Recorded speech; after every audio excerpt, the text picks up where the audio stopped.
Hi అండి, అందరికీ good morning. చాలా రోజుల తర్వాత మళ్ళీ కొంచెం గ్యాప్ ఇవ్వాల్సి వచ్చింది. ఇప్పటి నుంచి అయితే మీ అందరితో పాటు కొన్ని ఫెస్టివల్ బ్లాగ్స్ అయితే వన్ బై వన్ వస్తాయండి. ఇది వచ్చేసి భోగి పండుగ రోజు మార్నింగ్ అనమాట. భోగి ముందు రోజు ఈ వ్లాగ్స్ కూడా ఉన్నాయి. ప్రజెంట్ అయితే ఇది పెట్టేస్తున్నాను. వీడియోస్ కనుక నచ్చితే తప్పకుండా ఒక చిన్న లైక్ చేయండి.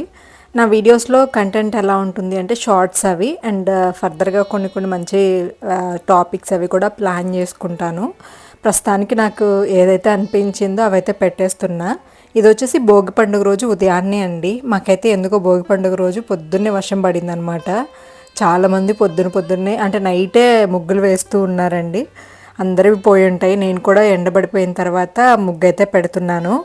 నెక్స్ట్ అయితే ఇంకా ఫ్రెష్ అప్ అయిపోయి రెడీ అయిపోయాను అనమాట. పండగ కాబట్టి శారీ కట్టుకున్నాను. అండ్ మీ అందరికీ కూడా ఫస్ట్ ఆఫ్ ఆల్ భోగి పండుగ శుభాకాంక్షలు 2025కి. అందరూ కూడా ఈ 3 ఫెస్టివల్స్ అయినా కానీ ఫ్యామిలీస్తో జరుపుకోండి. నేను ఈ వీడియో పెట్టేలోపు ఫెస్టివల్ కూడా అయిపోయి ఉంటుంది. బట్ ఫెస్టివల్స్ వచ్చినప్పుడు మనం కుటుంబంతో పాటు జరుపుకుంటే ఆ కొన్ని రోజులైనా కానీ మెమరీస్ ఉంటాయి. ఇప్పుడు ఎవరి లైఫ్ వాళ్ళది బిజీ అని చెప్పేసి ఎక్కడ వాళ్ళు అక్కడ ఉండిపోతూ ఉన్నారు. కాబట్టి ఫెస్టివల్స్ వచ్చినప్పుడైనా కానీ అందరూ ఒకటిగా ఉండండి. నెక్స్ట్ వచ్చేసి నేను ఇక్కడ ప్రసాదం కోసం అని చెప్పేసి ఫస్ట్ సేమియా పాయసం అయితే చేస్తున్నానండి. చాలా సింపుల్గా. పండగ అంటే మనతో పాటు దేవుడికి కూడా పెట్టుకుంటాం కదా. ఫస్ట్ అయితే దేవుడు, దాని తర్వాత మనము.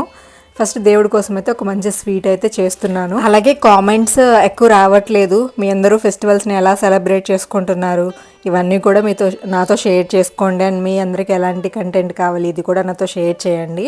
ప్రస్తుతానికైతే అన్నీ కూడా ఫ్యామిలీ టైప్ కొంచెం న్యాచురల్గా ఉండేలాగైతే షేర్ చేయాలి అనుకుంటున్నాను. అన్నీ కూడా న్యాచురల్గా. సో ఇక్కడ వచ్చేసి ఎవరియో పూలు దొంగతనం చేస్తున్నాను అనుకోకండి. మా ఇంట్లోవే అండి. లోపల సందులో ఉన్నాయన్నమాట రోజా పువ్వులు. ఇంకా బయటికి వెళ్తే అందదు. అందులోనూ నాటు రోజాలు అనమాట. దానికి ముళ్ళులు ఎక్కువ ఉంటాయి. అందుకని ఆ సందులోంచి అయితే కొన్ని కోసాను. దాని తర్వాత అయితే బయటికి వెళ్ళాను. నాకు చాలా ఇష్టం అండి ఇట్లాగ మన పెరట్లో అంటే మన ఓన్ చెట్లకు పూసిన పువ్వులు దేవుడికి పెట్టడం అంటే. ఇంకా పువ్వులు చాలా వచ్చాయి, అన్నీ కోసేసుకున్నాను అనమాట దేవుడి కోసం అని చెప్పి. దాని తర్వాత పండగ అంటే ఇంట్లో తోరణాలు ఉంటాయి కదా. సో దేవుడికి బంతిపూల మాల అయితే వేసాను అనమాట. గుమ్మానికి కలకల్లాడిపోతూ ఉంటుంది కదండి మన ఫెస్టివల్స్ అంటేనే. ఇంకా దాని తర్వాత అయితే తలుపుకి మధ్య అంతా కూడా ఇల్లు క్లీన్ చేసుకుంటూ ఉన్నానండి. తలుపుకి వచ్చేసి నేను ప్రతిసారి క్లీన్ చేసినప్పుడు అంతా కూడా ఇలాగ స్వస్తిక్, అలాగే దేవుడికి సంబంధించిన ఓంకారం ఇవన్నీ నామాలు అవి పెడుతూ ఉంటాను. ఇది చూసినప్పుడు ఒక పాజిటివ్ వైబ్స్ వస్తూ ఉంటాయి.